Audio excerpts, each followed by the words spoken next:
Hey. Welcome, everybody, to Bridging the Seen and Unseen. I am your host. I am Stan McLain, and this is the wonderful Gwen. How are you? Guys, I'm good. How are you? I am great. Got cats sitting on me, and they're warming my lap up, so I probably have a fever right about now, but, You should. because I don't know. Cats, for some reason, they can walk around with like 110 temperature, and they just find it's like they're okay, and then they're sitting on me, and then I wake up like in a sweaty box because I've got like 15 cats on me, and ridiculous. But I'm good. It's been a rainy day today. It's just been one of those days to where it's like, let's put some scary movies on, or Yeah. something like that, or But I don't know. Did they cancel school where you guys are? I don't know because I don't know anybody over here that's in school. I'm actually visiting my friend over near Myrtle Beach. It's easier to say that because most people have no clue as to where I am. So Upper Conway, Lower Ainer, boy. yeah, there you go. Mhm. Yeah. Yeah, so I'm near Myrtle Beach, and there has been some storms today. We got out for a while, and it was raining heavy, so we stayed in most of the day. And the thing is, I'm in Beaufort here, so, they canceled school here because of weather issues. And we got rain, but it wasn't nothing to where it was like they should have canceled anything. I don't get it. I don't know. I know they were calling for tornadoes and all that stuff, and I was like, okay. They don't know. They don't know. It's like a little bit. So it's like when I was growing up, we had a guy named Patrick Prokop, and like my father believed, like if he spoke weather, it was gospel, and he was always wrong. If he said it was 100% chance of rain, there was no rain. The second he said there was 10%, the sky was going to fall out. That's just how it was. I don't know. So we never looked at it like that. Well, when he said 10%, 15%, we're like, oh boy, here we go. We're about to get it. Hurricanes and all kind of, whatnot. But guys, listen, tonight we have an awesome guest. I'm very curious about this gentleman. I've never had the chance to really interview or talk to a real stuntman, and I've got some questions. So can we bring in the great Mr. Bill Perry? Oh, well, I got to say first, I met him at D-South Paracon, and he was giving us hell about their Southern accents, and he hasn't heard mine in a while, and you'll have to see what he says. Here we go. Are you guys going to put on subtitles for when Gwen's talking? I know. I know. Like I'm watching something. What? Angie, my wife just told me, she said there are subtitles. That's there actually are. Yes. Yeah, but does it pick up the accurate things that you're actually saying, or is it creating its own language? It could AI. be either way. Now, I heard you say you've got this great guest coming on. Is he right after me? Because I'm really you. No. I was talking about you. We were talking about stuntmen and things like that. And it's always amazed me because like first of all, can we start out? Thank you for being on the show. Yes. Could you tell us like who you are and a little bit about yourself? Sure. It's I actually, if you see me in movies, it's going to say William Perry because there was already another Bill Perry in the union, right. And they don't allow two people to have the exact same name because then we don't know where to send their checks. But so I was William R. Perry, not to be confused with William the Refrigerator Perry. For those of you old enough to remember, I do. My dad was friends with him. There. But I'm the exact opposite of him in that I'm about 5'6", At the time I weighed about 120, 125 pounds. And so I doubled kids.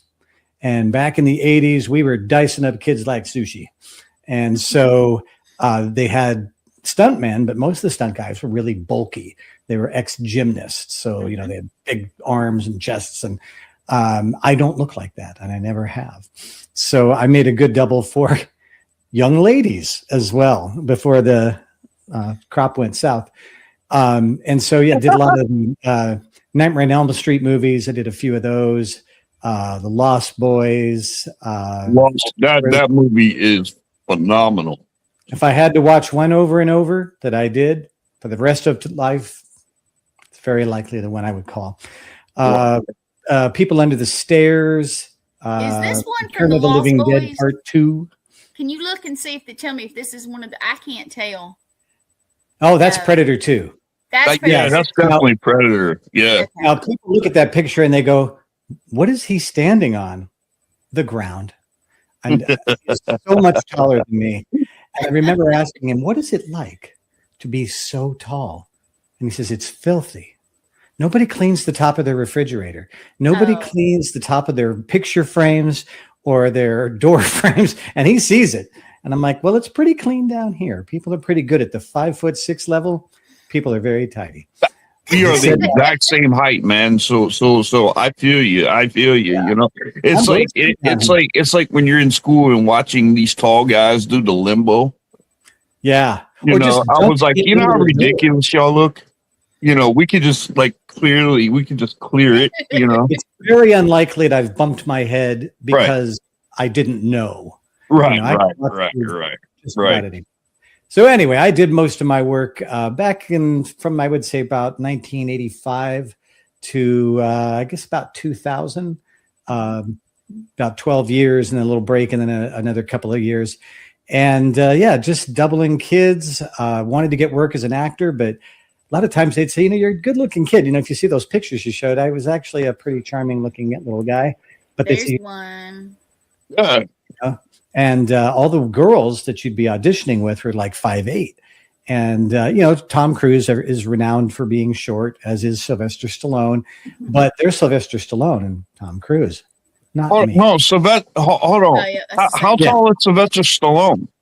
He's about maybe 5'7", 5'8". Really? Really? Yeah, he's actually a very short guy. Michael J. Fox is a full 2 inches shorter than me. But he's also Michael J. Fox. So yeah. He's got that going for him. Wow. So again, all my work was mostly, except for Predator, where I actually got a chance to do a few lines. Most of the work that I did was, you know, getting thrown out of a car, getting hit by a car, getting run over by something, stabbed, lit on fire, attacked by an animal. I knew you were going to say that fire thing. That's my question. You have to hear him say this. He cracked me. The fire stuff is so dangerous. It's such a stupid thing to do. What they often do, they'll put you in a suit, and it's called Nomex. It's a special fabric that doesn't burn very well. And they'll coat it in frozen gel, like just barely gooey, but frozen. And you put this on as quickly as you can. And then they pour lighter fluid all over you or whatever the accelerant is. They light you on fire, and then you dance around and do whatever they ask you to do until it gets too hot, which can be 20 seconds, you know, for sunburns, depending on what other clothing you're able to wear.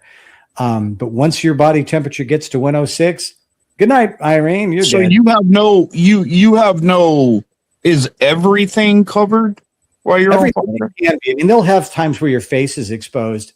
And the idea there is they're just not going to light your chest on fire. You're going to be in motion most of the time. Yeah. Usually running, because you find that it's a pretty natural thing to run when you're on fire. Oh, yeah. It's very, very normal to be running when on fire, looking for something that's not on fire to jump into. But they light you on fire, and then the heat starts to build up, and then you raise up your hands, and there's half a dozen people with cold blankets and things to snuff you out as quickly as they can. Because that heat really builds up quick. It doesn't feel like anything until it does. Yeah, they would get mad at me, though. I'm telling you, they get mad at me because, like, I don't think I would run right off, but I would pee enough in my pants that I would. Well, that's going to keep some things better, yeah. We did a stunt for a movie where we were supposed to be a cult was deciding to kill themselves. And so we had this thing where I'm sitting on the ground and I douse myself with this fluid and I light myself on fire. And a guy walks over and he, holds hands with me like this to say goodbye. And the fire goes shooting up off of me onto him. Coolest thing ever. Bare skin though. Ooh. So they would put the gel on your skin and then light it. And then you get maybe 5 seconds, 6 seconds. I mean, do you feel it though when it hits your, Oh yeah. Instantly. And then it just becomes how much can you take before it's actually doing damage? You don't want damage. So it's like, okay, that's hot. Now it's too hot. I mean, just that fast. But, you work with a crew that really knows this stuff. Stunt coordinator I worked with was a guy named Tony Caesar, who kind of taught me everything I know and was kind of my mentor. He was the man. If you see, he was the marshmallow guy in Ghostbusters. Oh, yeah. He was the thing. He was Freddy Krueger when they burned up Freddy in the first episode. Anytime you see a major fire burn, it's 80% of the time it's Tony because he was the guy that you went to for this stuff. But scary stuff. But at the time, I'm 26, 27 years old. I'm invincible. Nothing's ever going to hurt. Yeah. Until you're like 35 and you're like, how many concussions have I had? Well, that's what I was asking her. And I'm like, how do you just like wake up one day and be like, well, Mom, I think I'm going to stand on top of a building and have them light me on fire. And I just want to run and jump out of it. Well, it's funny. It's very gradual. Like when I decided this guy, Tony, said, hey, I got this kid. He looks just like you. And I said, yeah. And he goes, he's your height, your weight, hair color, eye color, everything. And he said, he's the same build. And I really need this for a Disney show. And it was Wes Craven actually directing my very first show. And it was a Disney TV show. People don't know that Wes did a lot of TV and a lot Wes of Disney. Craven? Yeah. Yeah. So he brings me out and he says, you're going to be in the car. And I said, okay, what's the car going to do? He said, you're going to be going up and back down the sides of the LA River, which is like a big concrete river, runs through downtown. And I said, is it going to crash? He goes, not supposed to. I said, am I driving? He said, no, you're a little kid. I said, so what am I doing? He said, you're a passenger. And I said, and you can't just put a mannequin in there? He said, no, it doesn't look right. It doesn't react right. A body needs to be a person. And we're not going to put the kid in there just in case, because bad things happen. My career kind of took off when that Twilight Zone accident happened back in the early 80s. And so they said, no more kids on set, which was like, shooting. I mean, I feel bad for the kids and for the people that got hurt, but it was one of those things. My career just took off because what happened? I don't know if I'm familiar with. In the original, there was a movie, the Twilight Zone movie that they made around, I'm thinking like 1985, 1986, somewhere around there. Yeah. And the helicopter was supposed to be floating above these 3 people. It was this guy and he's holding 2 kids. Well, they really put the 2 kids in his arms and the helicopter fell and cut them all in half. Oh, God. It was horrible. There was no reason they shouldn't have used a stunt man. There was no reason they should have been using real children. Nobody would ever have known because it was such a distant shot and you couldn't tell.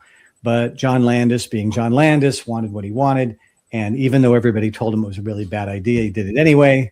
And the helicopter fell and it literally just cut them all in half. Mm-hmm. And it was just horrible. And after that, they're like, no more kids ever on set unless they have to be. And so I would work on the Wonder Years. Well, there's no stunts on the Wonder Years. No. I mean, nothing scary. I mean, sometimes the kids, slip on a slippery floor. They're playing soccer and somebody falls down. But their goal was not so much to keep the kids safe because the kids would have been fine. They wanted them in school because that's better for the kids. They want them to have a good education and as normal a life as one can have. So the kids would go off to school and they'd bring me in and pay me $1,000 a day to do some little silly slip and fall. I'll take that all day. Oh yeah. No kidding. Yeah. And then so that's what started kind of like that. And then somebody would say, hey, how are you about going through glass? I said, I love going through glass. And then I'd call my buddies, hey man, what do I got to do to go through glass? And they're like, okay, here's what we'll do. We'll get together this weekend. We'll teach you how to do it. And so I had a martial arts background and a skateboarding and motorcycling background. So I had a lot of the basic skills and a lack of self-preservation that one has at that age. A lot of wax to the head kind of makes it easy. Especially skateboard and stuff like that. You're invincible. Yeah. Yeah, and all told, I've had 7 concussions. Oh, that's not a good thing. No. But It's like these my things. wife back there. Yeah, I mean, I can't remember the last thing I remembered. See? So it's not as good as it could have been. I did protect myself. I just the stuff that you did. Got hit boxing one time. I got hit in a stage play where we were supposed to be staging a fight, and the idiot hit me. You really got hit? Oh yeah, right in the middle of the show too. I God. could tell I had a concussion. The whole world's just kind of spinning. I said, "We need to start very soon." I don't remember where I live, but I do know my lines. I finished the show. We all went out to lunch. It was a matinee, and somebody said, "So you feeling better?" I said, "Better about what?" And they said, "I got hit tonight." I said, You had already forgotten it. "I got hit today?" And they said, "Yeah, during the show." And I said, "We did the show today?" And they're No, like, no. we might need to take him somewhere. Yeah. Yeah. And so a lot of visits. I think at the I had a punch card at the the local hospital. After your 5th concussion, you get free ice bag or something. And you break. I broke my wrist, broke my nose a couple of times. But at the time, it was just like I was having the time of my life. This is everything I wanted. From the time that I was 5 years old, it's like I just want to be in movies. Oh, And That's people awesome. would tell you you're never going to make it. It's never going to happen. It's like never going to happen for you, not this guy. So you've always kept that you've always kept it in your head. You knew that's what you It was wanted. the only thing in the world that was going to make me happy. Wow. And I remember my mom when I told her, I said, "I think this is what I want to do," and she said, "Will anything else make you happy? Anything?" And I said, "No." She's like, "Get after it. Do the best you can." And because of that, I was working for my family business for a while, and somebody calls and says, "Hey, can you go to Europe for a few months?" I said, "Sure. What are we doing?" They said, "Oh, you'll be touring with Michael Jackson, doing the big shows he's doing all over Europe." I'm like, "Well, let me look at my calendar. I think I'm available. Sure, let's go do that." And so I take off to Europe for a summer, touring with Michael Jackson on stage with him every night, and 100,000 people, out in the audience. And if I hadn't decided young that I was going to do whatever I could do, that never would have happened. What were you doing with Michael Jackson? You weren't moonwalking, were you? No, I can. He did teach me, but it's not good though. It looks lame. Hey, that is a talent now. It is. That is a talent. I mean, like I have seen some crazy looking people that can't even hardly walk, but they can moonwalk. Mhm. Yeah. The deal was at the end of the concert, Michael would put this flight suit on, and then we'd bring out this big box and we'd pull out this rocket belt out of the box, and we'd strap him in it and he'd fly away. Now, it wasn't actually Michael, because that would totally just be so dangerous and very difficult to fly the rocket belt. A buddy of mine was actually the pilot. And so there was a little magic trick where we would switch places. My buddy was actually in the box with the rocket. And what had happened, Michael would bend down to pick up the rocket, and they would switch places, and then Kenny would stand up, and then we'd strap him in, and he'd, be waving to the crowd and stomping his feet and looking like he's trying to do Michael. And Michael's in the box now, and they pick up the box and they take it out. Michael's in the hotel by the time we finished flying that thing. So he was long gone. And he'd fly around the audience for about 20 seconds, land the rocket, and we'd go home. And so I worked about 10 minutes a day for about $10,000 a month.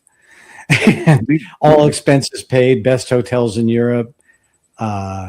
Best thing, I mean, really the most fun you can have with pants on. So no kidding. That would be awesome. That would be awesome. I was trying to think. I mean, that wasn't like so you were doing that's also stuntman work and all that too. Yeah, I was considered a safety guy. My job was to make sure when we get to the venue, I'd make sure there's no guy wires, that we have to watch out for. I'd make sure there was a path for the vehicles to get in and out, make sure there was, a clear path, and then just make sure that nobody tried to mess with the belt. One night, a woman saw the rocket belt. We were taking it off away, and she reached up and she grabbed it. Well, that thing's white hot inside of 2 seconds. And so she got a nice little souvenir, probably at least a second-degree burn. And I told her, I'm like, stay back, Michael. I'm like, well, that's going to leave a mark. You better get yourself a little Neosporin for that one. So so that was my job, was just to be there for that. And, but there's, like I said, we were part of the magic trick, and we were part of the, on stage, we're looking at, our checkboards, which have nothing on them. And we're talking through the radios, making Michael Jackson sound. So when you do these, like I don't really know how they, so being a stuntman, is there like a list of you guys, and then whatever you guys played in, they contact you? Do you have are you booked for set shows throughout the year? Yeah. I was on Star Trek, The Next Generation, the first year of the show, because they had a kid. In fact, I think you showed him on the screen. Yeah, here, let me pull that one. I've got some of the pictures up here. It just wouldn't load every one of them. Let's see if it's there it is. So there's Will Wheaton, and you can see he's a little bit taller than me. Well, after the first season, Will grew 6 inches. And so I was no longer a good double for Will. But the way they picked me to double Will was that they brought up a handful of stunt guys. We all showed up one day, and they went, "What's your waist?" I'm like, 28. "What's your chest?" 34. They're like, Will's like 28. Like, "That's your waist or that's your chest?" He goes, "That's my chest." And they go, "Who is the smallest?" "You, Bill." "Get over here." And then he grew 6 inches, and I get back there and I'm like, "What the F is wrong that with guy?" you? Grew 6 inches in one season. In one season, yeah. So now I'm way too short. I don't make a decent double for him anymore, and so we had to find another guy. But what they would normally do, I was Corey Haim's stunt double for a little while.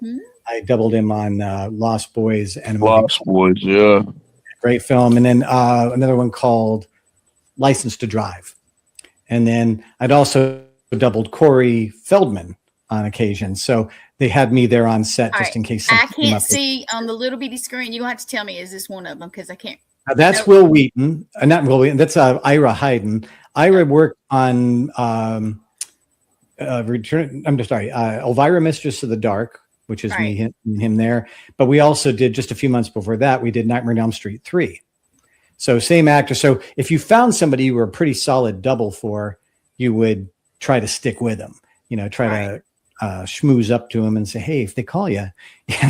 That's a guy named Stiv Bader. Stiv was a punk rock metal, proto rock punk metal thing, and that's for a movie called what is that called? It's with Tim Robbins and John Cusack. Anyway, so I had to shave my entire body because that man had no hair of any kind except on his head. And so they would look at me and they're like, "Dude, are you wearing a sweater?" No, I'm Italian. And I had a tail at one time. My mom had it docked. But no, I'm a hairy little man. So they said, "All right, it all goes." And so they shaved me like a peach. And that was just one day. And I had little, beard rash across my entire body for weeks. But this is one too. This is one and now that's Nightmare on Elm Street 4. I remember that. And Andres Jones, nice guy.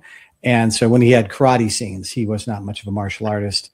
And at that time, sort of neither was I anymore. My brother's a 9th degree black belt, and he said, "Did you tell people I was your teacher?" And I said, "No." And he goes, "Oh, thanks, man." Wow. Pull that knife out. Yeah, I remember that guy. I remember him on there. And they had, you were thinking "Oh, this guy's a martial artist," but then he starts moving and it's like, dude, you are not a martial artist. Not that vibe, and then the nunchucks and that sort of stuff. Yeah. And then there was the kid, or not the kid, the guy from Home Alone 2, a guy named Rob Schneider, who's actually, still alive and doing stuff. But he's not making movies that I would double him in. But we did Home Alone. And so you'd find these actors that you were a good match for, and then you just try to follow them around as best you can. But so you would follow them, or they wouldn't set you up with it? They wouldn't like... They might ask the actor, "Hey, do you have a stunt double that you've used before?" And hopefully put a picture in, your card in their hand and say, "Hey, if I'd love to work with you again if you have something else coming up." But most of the kids I doubled, they grew, and so I really couldn't double them because it's like, yeah, that was 2 years ago, and now they're 4 inches taller than me because they grew up and I just stayed 5'6". Yeah. Well, I mean, was it like I hear you talking about the height and everything like that, but I mean, do you think that that's really concentrated on though, when it comes to stunt work? It really is. In fact, really, yeah, because here's an example. When we were doing Predator 2, there was nobody 7'3" that was in the business of doubling the Predator, but there was a guy who was 6'4". And so what they did to make it work, they built the sets a foot shorter, and they had a little tiny Danny Glover double. And they had a little tiny everybody. So they would build the sets smaller so that he would look taller. And so it really does matter. You would notice it. It's a pronounced sort of thing. And so, I mean, in an instant, you wouldn't notice it, but in a 45, 50-second scene, yeah. And people do pick it out. People are like, wait a minute, a 7'5" or 7'6" Predator got into a train car and he's just standing up. It's like, yeah, one of the few places I have to duck is in a subway. Yeah. The Predator was a solid 2 foot taller than me. So how did you guys get it on Predator like that? I mean, like, how did you guys use was he like, there's no way. I mean, it's hard enough to find people that are close to 7 foot tall, much less 7'5". Yeah, Brian Simpson was like, say, 6'5". And so what they did was, again, they would just make, if he had to be doing the stunt, they would have everybody else around him would be proportionately smaller as well. Sets would be smaller. Things you'd hold in your hand would be smaller. So if he had a big spear in his hand, they had a one that was just for Brian that was smaller, so it would look just as big as the one that Kevin had when Kevin was holding it. So it's really you don't see it until you see it, and then you're like, I bet you that outfit, boy, whoever had to wear that, I bet you that thing was 150 degrees. Yeah. And they did things to make it easier. They would have like the whole front of the head would come off so he could breathe. But yeah, you're wearing 45 pounds of latex. Mm-hmm. You're going to sweat. I mean, that's like being wrapped in saran wrap for 8 hours a day. And they would just try to keep him cool and try to keep him hydrated, because even if he felt okay, you are just, you're just stewing in your own juices all day long. That's what Kevin, James said too, when he played Jason, Yeah. And he wasn't necessarily, I mean, he's wearing a suit, but his suit covers everything, and then he's got the mask over it. Because I saw him at Deep South also. Meet strangest people there. But from time to time I would get to wear some, like I was a zombie, so I got to do the zombie makeup thing, and it's fun. If you're not doing it all day long, I can understand why Robert Englund wouldn't want to do Freddy anymore. He's in the chair, 5 hours a day. Yeah. 2.5 hours to put it on, 2.5 hours to take it off every day, and then touch-ups all day long, because once you start talking, you're making little small tears in the mask that they've got you in for the day. But for a couple of days, it's so much fun. The best makeup artist in the world making you look like the coolest zombie. Mm-hmm. Get out of here. So much fun. I'm going to start popping up some of your pictures, and you. Yeah. And explain some of these, as she pops them up like that. Yeah. All right. So let's see. I did the one with Will Wheaton. Let's see which one. Yeah, there's a little Predator 2 action there. All right. Yeah, I think that's the same shirt, right? Yep. Same guy. Okay. Yeah. That's right, just like a behind the scenes. Now that's what do you call it? Star Trek. The first episode called Counter at Farpoint. The only thing about that water I'm falling into is reclaimed water. Oh. Think sewage. Think brown trout and the other non-edible fish. And it's only about maybe 8 inches deep. So I had to fall. I mean, had to make it look like it was, like livable and something you could land in. And I had to be completely hazmat cleaned after that because that water was funky. So of course they're never going to put the kid in there. Oh yeah. Okay. There's Predator 2. There's a bunch of stuff from Predator 2. Yeah. I'm pulling it off. Poison Ivy. Poison Ivy. Yeah, I remember that. Oddly, I was a double for a woman in that one. I was basically when she falls from a height, it just had to be a body. It wasn't going to look. You weren't going to see very much of it. So since I had the legs of a 17-year-old girl, they could use me, and the arms too. I'm up to a B cup now, but back then, wasn't quite so well endowed. So yeah, they would use me. Like there was a show called Bates Motel, a TV show that was on just. Oh yeah. And Lori Petty. I made a great double for Lori Petty. Her mom. I actually fooled her mom. It was pretty fun. Did you? But yeah, they did. They would use me as a girl sometimes if the girl had short hair because a stunt girl didn't want to cut off all their hair just for one day. Oh right. And I already had short hair, so as long I could put on a little wig or something, but they weren't going to cut their hair just for a day. So. Oh, no. They bring me in, and I made a pretty decent double, and I look good in fishnets. Don't let anybody tell you. Yeah. All right. Yeah, Freddie's Dead. Now that's a kid named Sean Greenblatt, and I doubled Sean also in Newsies.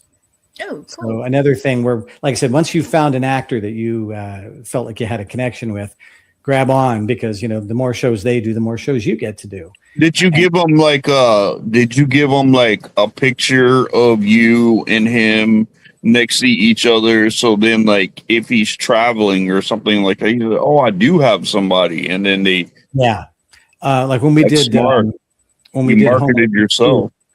We did Home Alone 2. They were filming that in New York and I'm based in Los Angeles. And I had done a show with Corey Haim and Corey Feldman. And this woman that was on the show there was a guy that normally doubled the guy I was doubling, but they just hated working with him. He was a little prick. And so she liked me. She said, Bill's fun and he's appreciative and he's just so damn happy to be here. It's true. And so they called me and said, look, we really don't want to work with this other guy. Are you available? I'm like, and so $10,000 a week to fly to New York a week. This is back 1995. Oh yeah, that was golden. A lot more money, and they fly me first class to New York, put me up in the Plaza Hotel. I'm there for a week, and I do 5 minutes worth of work, and I still get the full week's pay and residuals. I mean, I still get really nice residual checks because they show Home Alone 2 every Christmas. Yeah, every Christmas they show all the Home Alone. Yeah. They also show all the Nightmare on Elm Streets. Yes. In October and. Return of the Living Dead 2 and Lost Boys, all the good Halloween movies, the spooky movies. So it's actually, at the time I thought horror movies were like Kleenex. It's a one-use thing and you throw them away and nobody will ever care or ever see them again. And maybe 5 years ago, people started saying, well, wait, you're the guy from Nightmare on Elm Street. I'm like, I mean, yeah, but I'm not the actor. And they're like, no, you did the thing with the wheelchair. How do you know this? Yeah, people nerds now. They find out because they do. And when my best friend Lee Waddell was the ghost face in Scream, and somebody brought him in and said, "Hey, we want you to do a signing." I said, "Who the f would want your signature? You're nobody. You're less than a nobody. You were wearing a mask at the time. At least people could recognize me." And he's like, "Dude, you have no idea." And I'm like, "You're right." And so. Now I do all of his social media and I help him, let people know where he's going to be and when he's going to be there. But he's like, people know. And he's the original Ghostface. He was the guy that killed Drew in the opening scene of Scream. Oh, man. So like that reaction that you're making, that's Lee's bread and butter right there, baby. And so he does 10 or 15 shows a year, fly him all over the world. He dresses up in the original outfit and does, conventions. And it's he makes more in one convention than he probably made in 5 years of his career. because people know who he is and they want that picture, and they do photo ops with him and all that stuff. That's how I met Gwen, actually, was I had done their show down there. And it's really weird because I just imagined that this was done. I had a good time. And then when somebody treats you like a movie star, and says, "Hey, will you come to our convention? We'll put you up in a nice hotel and we'll fly you down here and people will come by and they'll pay you for your signature." It's like, get out of here. No, they really will. They really will. You got to be kidding me, because I'm just Bill. I don't think of myself as any. I mean, I had blessed with a career that people would die for, but to me, it was just, I had a nice job and I really enjoyed it. But when people tell you, "Oh my gosh, that movie means so much to me," it's like, really, why? And then they tell you, a kid was telling me, well, older man now, he said, when Nightmare 3 is like this touchstone film in my life. I'm like, Nightmare 3 is this classic to you? He goes, "Well, I'm in the movie theater and I've got this girl, Susie, and she's so pretty. And it's like our first date and she's so nervous and I'm nervous, but she's all clinging up next to me and it's a hot summer night and she's wearing a cami, a little camisole, and she got scared and she bumped up against me and I had my hand right over here, and I got some side action on that boob first time in my life. And it was like the greatest day of my life." And I'm like, that's funny. That's funny. This isn't about the movie anymore, That's funny.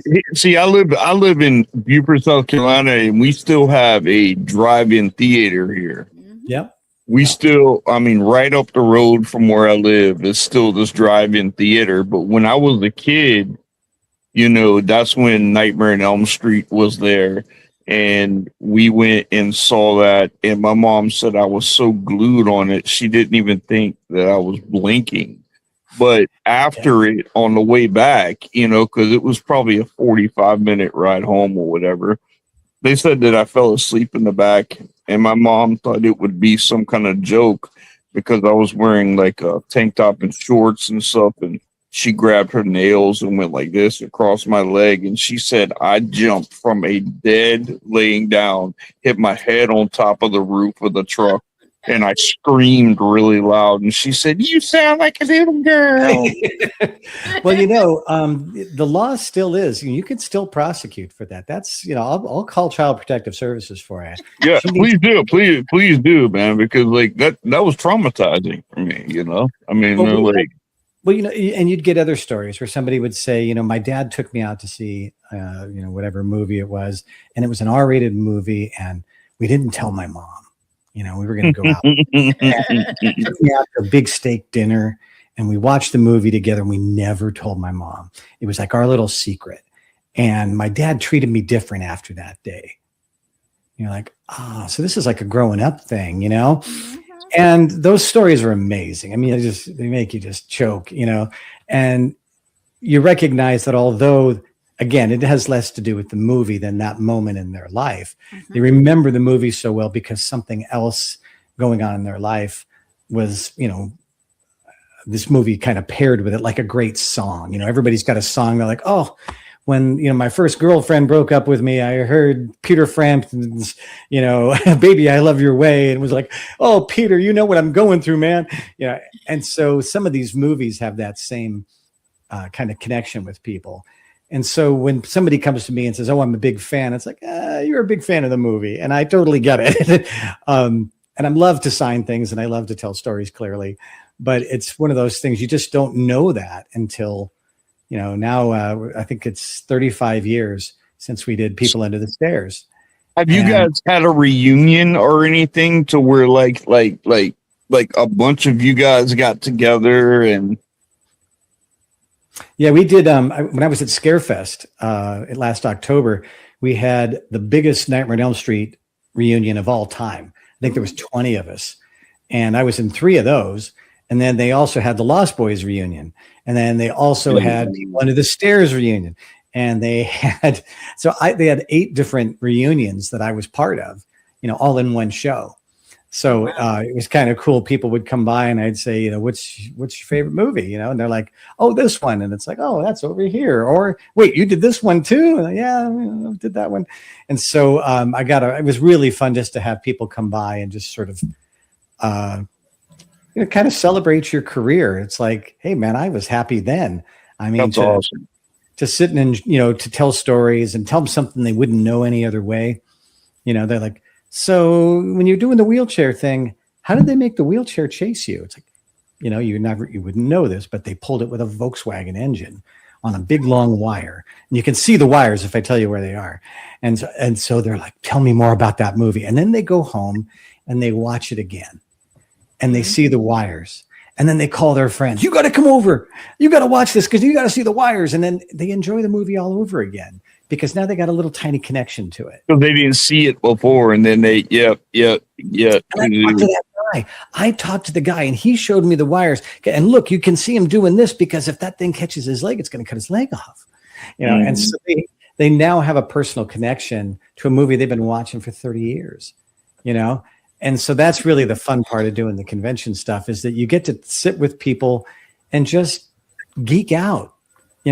Without any shame, and they're dressed in full Freddy gear. And, I pull out my Freddy glove and they're like, oh, dude, where'd you get that? And we can just nerd to our heart's content. Yeah. And I bring my Freddy gloves to shows. And when I was at Scarefest, I had these little wristbands and the wristband says, what would Freddy do?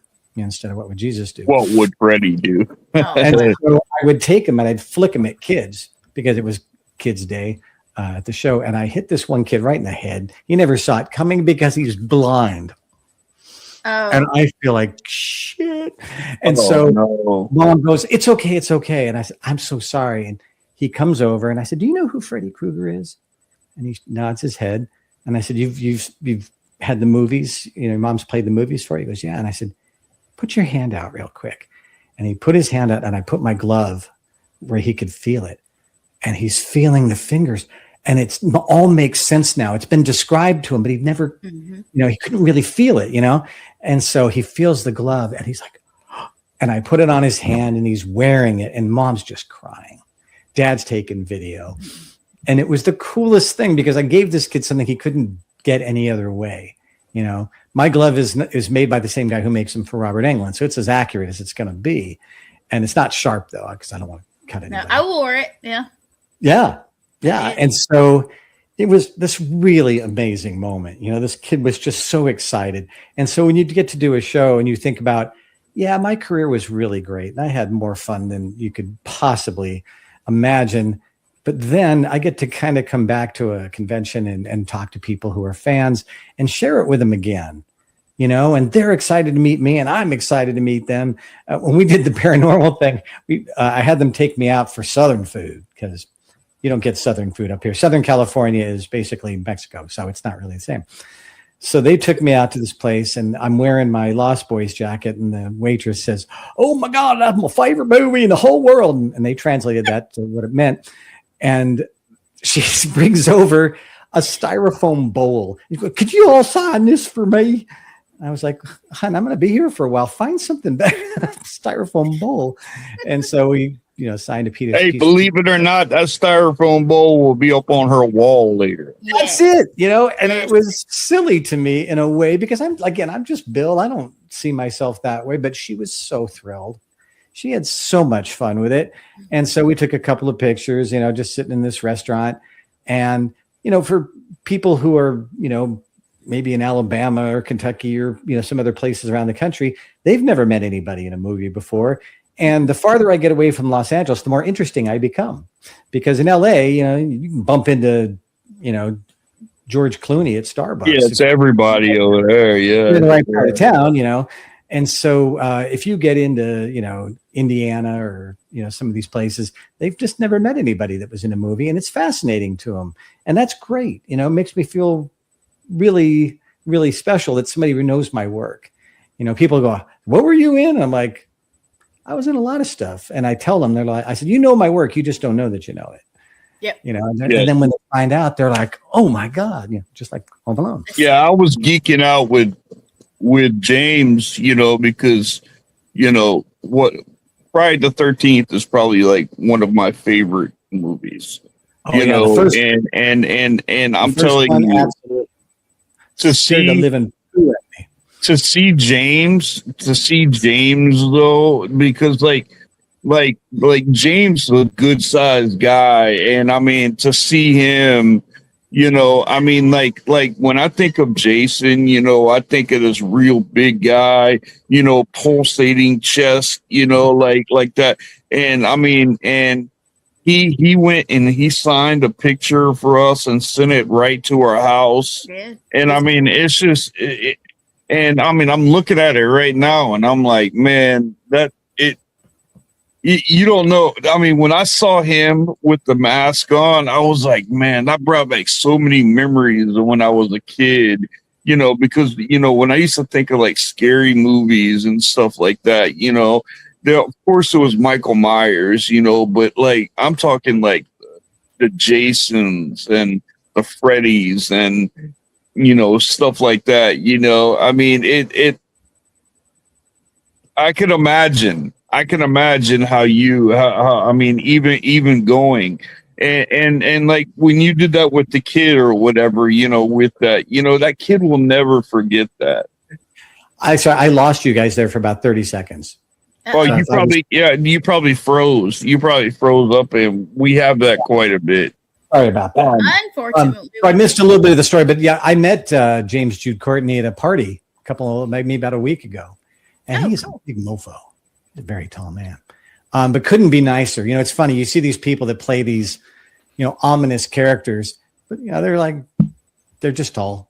They're just big. Nothing particularly menacing about them. They're usually very, kind of the gentle giant kind of thing. But when it comes time to do the show, get physical, get ugly. Yeah. James is, I mean, he's got this a great attitude, about it. He's so easy to talk to. And I mean, like he not only played Voorhees, he played Jason, but he played in 911 Nashville too. And I mean, like, and you can see his costume in both of them. And like, I can literally see both of them. It's like they picked the perfect actor for those. And it's really, I know it's funny. I do some conventions and other times I'll go, oh, Bill's just a stunt man. We don't need him. And it's like, well, I get it. If I wasn't the actor in the mask, it doesn't have the same kick. But that's not true. Well, when I show some of the people some of the clips from what I've done, they're like, "Wait, that was you?" It's like, yeah. In fact, I know Ira Hayden fairly well, and he just did a show this last Saturday where he had a bunch of the cast out, and I was referring to him as my actor double. It's like, yeah, he does the blah blah blah blah blah, all the yakety stuff, but all the good stuff, it's this guy. Yeah, see, that's what I mean. That's what I mean. Like you got these movies like where people jump out of windows on fire and stuff like that. I mean, that's stuff that you remember. That's oh yeah, you must have been that guy. Oh, and then once you put two and two together, and it's like, oh wow, man. But that's one of the major parts that I remember from that movie. And that's the funny thing is when people will come by my table and I've got that banner that you were looking at a minute ago behind me and people are doing this. And I have another banner that's got all the movies I was in, at least all the ones they would know. Yeah. So that's got Predator and People Under the Stairs, Nightmare, all these things. Well, people will see that and they're looking at me like, who are you? And if they sit and we end up chatting for a little bit, they're like, damn, dude, you're in every single franchise that I love. It's like, yeah. Yeah, man, I didn't know all that. And I when I went to Scarefest, there were so many people saying, who are you? I finally just did I posted a bunch of things with every movie poster of every film you might know that I did. I said, don't come by my table and tell me, I didn't know you were in that. I'd have my poster signed. I have no excuse. You got it all right here. Yeah. And there were people I signed 10 posters for. They're like, damn, dude, you're in everything. I'm like, I've been very fortunate, you know, and now I can get, I'm in all these cast signed, photos, which is really fun because, Now, can you no, Bill, I mean, like, realistically, someone who wants to get in, as an actor or actress, and they do stuntmen, is it profitable? I mean, could you really make a career out of this? It's so hard. I mean, I was lucky, and I'll tell you why, because all my buddies were like 5'10", maybe 180 pounds. Very typical hero stuff. If you're going to double Indiana Jones, if you're going to double, I don't know, a lot of actors, you got to be about 5'10" to 6 foot tall, 180, maybe max 200 pounds. But now you are in competition with every other guy in town. Mm-hmm. I was one of 5 guys that was my height and roughly my weight. I could tell you their names even still. There was just a very small number of us. And so, since there were so many horror movies and so many TV shows that had kids, I got work all the time. Not because I was the best stunt guy in town, but because I was one of the only stunt guys in town. So, when we were doing Newsies, every guy I knew was working because there was a cast of, 25 teenage boys, and most of the leads. And I'm doubling 2 or 3 different guys on the show because there's just not that many of us to go around. So I do one scene, go change clothes, and then go double the other guy. So I was very, very fortunate. If I had planned it, I wouldn't have done it this well. I was just very, very fortunate that at the time, there was not a lot of people doing what I did. There was a huge demand, but anymore, no. I mean, CGI is taking over a lot of the major stunt stuff. It's cheaper, it's safer, it's faster, and they can get exactly what they want through CGI, and it gets cheaper. He's frozen again. Yeah, it happens sometimes. It's the gremlins. It is. Now, I do want to mention when he comes back to us that he has a couple books that he needs to talk about for me. Yeah. I know we only have a little bit of time, but Bill, come back to us. He's coming, maybe. I don't know. Well, I will go ahead and say he's got 2 books out, unless he's got something I don't know of. And there it is. And that's one. And I'm back. There you go. I was bragging on your books while you were frozen. So. Oh, okay. Yeah. Tell us a little bit about your books. I can't remember which. That's the second one. That's the second one. All right, we're gonna do the first one first. That's the first one. That book started as the worst nightmare I've ever had in my whole life. It's scary as hell. I'm gonna tell you now. Scary as hell. Yes. Or hail, which is also scary because we never get hail. But it started out as a nightmare, and I just scribbled down some notes. And I do audiobooks. I record audiobooks for a publisher, a friend of mine in England. And I wrote the notes and I said, dude, what do you think? And he's like, that's the scariest freaking idea I've ever heard. And I only read scary stuff. Mm-hmm. And so he was going to write it. And I thought, let me give it a try. And so I wrote it out and he published it 3 weeks later. Wow. Yeah. And I was like, you're going to publish this crap? And he's like, what'd you think I was going to do? I thought you'd tell me I was a hack and cut off my fingers and tell me never to go near a computer again. He's like, no, it's really good. I'm like, is it really? And I sent it to a friend of mine that teaches novel writing. And he called me from an airplane and said, tell me this isn't the first thing you wrote. I said, that is the first thing I wrote. He's like, I teach people for 4 years who don't do some of the things that you're doing very natively. He said, I think you have a skill you don't know. I'd love to know that's true. And so my publisher said, where's the second book? So that's the second one that she had up there, Out of His Mind. So that's a sequel. Now, each of these books is only an hour. This is a fast read.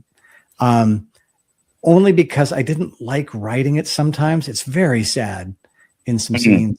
And these are real people.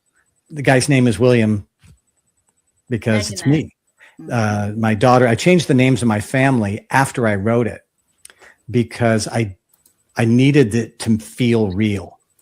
And when I would write, and I guess I do have a good memory. The crazy thing is it played like a movie. somebody just had mentioned you got a good memory. I Mhm. never remember my dreams, but this was vivid. It was like watching a movie, Wow. a movie I was in and participating in the worst possible way. So he wrote to me and said, "Yeah, this is really good." And I did the show in Alabama, and somebody had said a movie, and I said, "I don't know anything about writing screenplays." I'm like, "You don't know anything about writing books either," but here we are. And so I bought some software that kind of helps you format things the way it needs to be, and I just gave it a swing. And now we're in pre-production. Gal named Catherine Corcoran, who was in The Terrifier, is our producer, and Scout Taylor Compton, who was in some of the Rob Zombie Halloween movies. She's our director. Oh man. Yeah, we've got some real, and Lee Waddell, my buddy that was Ghostface, is one of the producers. And so we've got some people who really know horror films. And I don't think of By His Hand as a horror film as much as a thriller, because I don't really show much of the gore. I can't watch that stuff. I can't watch Terrifier. I know people who can. More power to you. Go and enjoy. I can't watch people be cut in half. So, I don't know why that is. Gosh, I'm so sensitive. But in this then one, you're thinking of Freddy. I mean, like how you not do that? yeah, but when you watch a movie made, it's like watching somebody paint your house. Mm-hmm. It's just not that entertaining to watch. You come home and you're like, wow, this looks beautiful. Knowing how it got there is dull as it can possibly be. Dude, I'm telling you, I still remember in my head right now. It wasn't the fact of Freddy being who he was. It was the lead up that is bringing people to Freddy. And it was like the little blonde head girl. 1, 2, Freddy's coming for Jane, you. when I can't sleep tonight, I'm calling you. Yes. Those were Tony Caesar's kids. The stunt coordinator, those were his kids. Oh, they couldn't afford, so they had to sneak kids on the set because the budget was so low. Yeah, but that with her jump roping and stuff like that, you know, when you saw her and you heard her jump roping and singing that song, that Freddy wasn't that far away. Well, this is another one of those things where you're going to shake your head and go, how? I was Wes Craven's web developer. When I got out of movies, I decided I was going to make websites, and I became Wes's website developer. And so Wes and I would talk every week. He didn't even remember me from the movies we worked on together. Yeah, had no memory of me at all. I mean, sometimes I'm wearing, some sort of mask or makeup, so it sort of makes sense. But I was his web developer, and we would talk about writing, and would talk about why Freddy is so scary and how he. Like the dream effect, the whole dream effect is like. Well, think about the fact that, like, some of the scenes, way in the background, you see something that's red and green striped. Yep. Oh, yeah. That's about to get ugly. And Wes did that on purpose with the idea of, I want you to know it's coming, but not the character. The character doesn't see it. He's, Freddy's over here. They don't know, but that red and green tells you that this person's asleep and this is about to get very nasty. Yeah. What else would he wear though? I mean, there's no way. Like, if you tried to put Freddy in like a flannel t-shirt, and Levi jeans, it's like, dude, who are you, dude? Well, Wes was a humanities professor before he started doing movies. And one of the things he had done some research on is like how certain color combinations are disturbing. Mm-hmm. For whatever reason. There are sounds that are just innately disturbing from, kind of almost like he said, the glove and the knives on the gloves, we're all afraid of claws, whether it's a cat, dog, bear, whatever it is. You don't want to die by somebody clawing you. No. Giving a sentient, evil, horrible person. And what does he use? He's got like claws. So you're just instantly in fear no matter what. I don't know who you are if you're not. So he would use all the things that just were frightening to your core without even knowing anything about them. Yeah. Those colors were disturbing. The sound was weird. And you cannot escape because you have to sleep. No. And you're going to fall asleep, and that's when he's going to get you. Yep. I was trying to translate that. Did I say that right, Gwen? Get you? You got it. Okay, good.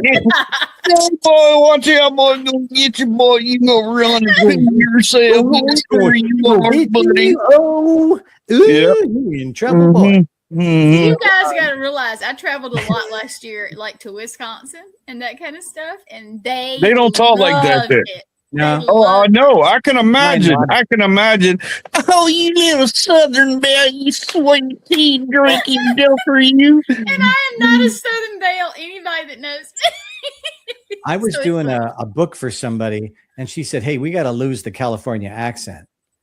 Now, in California, we don't believe we have an accent. Exactly. And you guys don't have an accent. We talk like normal people. You guys are the problem. Hey, was that Maria or Marty? I'm Marla. Glasses on. Marla. Hey, Marla. Glad you're home. I hope you're safe. But one of the things that this woman said to me, she goes, "You talk like a Californian." And I said, "Excuse me, we don't have it." She said, "Say the word Y-O-U-R." And I said, "Okay." In a sentence, she said, "Yes." I said, "So you're home?" She goes, I said, "What? You're home?" She goes, "You don't hear it?" I'm like, "What am I saying wrong?" She goes, Your home, not your." Mm-hmm. She's right. You're home, boy. I'm old, and it's sort of lazy kind of talk and kind of surfer, Valley Girl kind of thing. Mm-hmm. I never heard it until somebody, and now every time I say the word "your," it's like I'm listening. Am I still doing it? Am I still? So you kind of get used to this kind of stuff as you go around. But I love being in the South just because there's something very comfortable about the accents down there. And I mean, I think part of that is because the people I was down there with, Stan and Teresa and Gwen and everybody that I was down there with were just the kindest, nicest people. So we call that Southern hospitality. We do. Yeah, all I gotta say is this: when you make your first movie, I'm sorry, have one of your characters in your first movie have a Southern accent. That'd be cool. What's funny about that? There is a girl that is a good friend of mine that's in Australia, and I know her just through the internet and through Instagram. And so I was writing the second book. And she was a big fan and was always helping me by kind of telling me, did I go too far here? And so I would give her these things. And so I'm just about to publish the second book. And I said, what do you think? And she said, "It's good." And I thought, yeah, that one character, the nurse, she's just not real. I thought, wait, she's Michelle. Now the girl in the story has an Australian accent. She colors her hair quite often. She's all these things that this girl Michelle in Australia is. And she read the book and she's like, "Crikey, that's me." That's me. And I said, "Yeah." And she's like, "You made a character after me." I said, "I needed somebody vivid. I needed somebody who I could describe, relate to, know accent and how tall she was, what her, body size. I mean, it's so much easier to write a character when you've got a model that's practically standing in front of you. Yep. So it was a way to say thank you to her too, that this character is named after her and is her. She said when she read it, she's like, that's the craziest, coolest compliment ever. And it's like more of a thank you. You won't be playing yourself in the film, I promise you. Yeah. Need a bigger name. We are past our time. We're past our time going on. Can you tell people really quick how to get a hold of you? The easiest way on Instagram, I am at Webbs Craven, like WEB and then SCRAVEN, like Wes Craven, but with a B in there because I was his web guy. Mm-hmm. And you can see my books on Amazon or Spotify or Apple Books or any of those things. It's 1 hour. It's all of $1. I'm not making any money here, I promise you. But if you do love a good, scary story, it's actually me reading it too, because I like doing audiobooks. But I'm going to get 18 cents out of this. So I'm clearly not telling you because I want you to go out and make me wealthy. It'd take a very long time. But I do like it all in one place. I do like to help tell people about the book, because when people enjoy it, I mean, as an artist, that's amazing, man. That's amazing. Somebody's like, dude, I got to page 23 and I stopped. What is wrong with you, man? I was sitting there going, I met this man. Going, oh no. Now, I'm just going to say, if I offered you a cherry Danish, would you take it? I don't think so. I'm so sorry. Read or listen to the book, and you'll understand why you'll never eat with me ever again. Mm-hmm. I read it like right after I got home from Deep South, and I was like, yeah, it's pretty dark. But and I what I really think is good about that is that I made a character that you cared about. And so when things happen to those people, you feel something because I created a character that was real for you. And something happening to them in your imagination is still affecting. And that's what you want your art to do. You want people to come away going, oh my gosh, I couldn't believe you did that. Yeah. It's like, and then you're like, and one of my friends, I'll just tell you real quick, a guy asked me, so what was it? I said, what do you mean? He goes, what caused this? And I said, what do you think? He goes, I know what I think, Bill. I need to know definitively. Is he crazy? What's wrong with this guy? And I said, is it bothering you? He goes, it's bothering me a lot. I said, well, now I'm not going to tell you. He's like, why? And I said, because welcome to horror. I'm not going to wrap it up with a nice. You don't ever tell secrets like that. Well, it's not even so much a secret. I know what it is, but it's just one of those things where it left him unsettled, and that's what it was for. That's what it's about right there. Yeah, I'm not going to put some Scooby-Doo ending on this thing. Oh, it was Mr. McGregor. Yeah. Or choose your art. It's more like a choose your own adventure kind of thing, I want you to get to the end of this and go, holy crap. That's so sick, you twisted, terrible person. Now. Yeah, you're welcome. Exactly. Well, Bill, thank you so much for being on, man. You've been a phenomenal guest, man. Thank you. I appreciate that. And it's so good to be seeing you guys again. Gwen, just love you to death. Can't believe it's been so long since I was down there. It has. We need to meet up again. I would be coming this year, except I got another show somewhere in Florida. Well, you never know where I'm going to pop up these days because I travel. Right. True. She materializes in places. She's a witch. Yeah. Well, she shows up in places for sure. That's for sure. It's like the thing, you just never know. All of a sudden, or it was this guy. Now it's Gwen. Yeah. Well, Bill, thank you so much for being on, man. You've been an awesome guest. Watching this, you've mashed that go learn subscribe button now. Yeah. You don't want to know what I'll do. That's right. Read his book. You don't want to know. You don't want to know. You don't want to see me in a bad mood. Well, Bill, I'm gonna put you in the back, but thank you so much. Thank you so much, brother. You've been great. Have a great evening. All right. He is awesome. Well, see why I know. Him on? Yep. I know that's the problem with these is like when you have a good show, the hour goes by so fast, and it does because you have so much more that you want to talk about, especially like once you get really started. But I hope you guys enjoyed the show. I hope you guys. Thank you for commenting. Thank you for watching.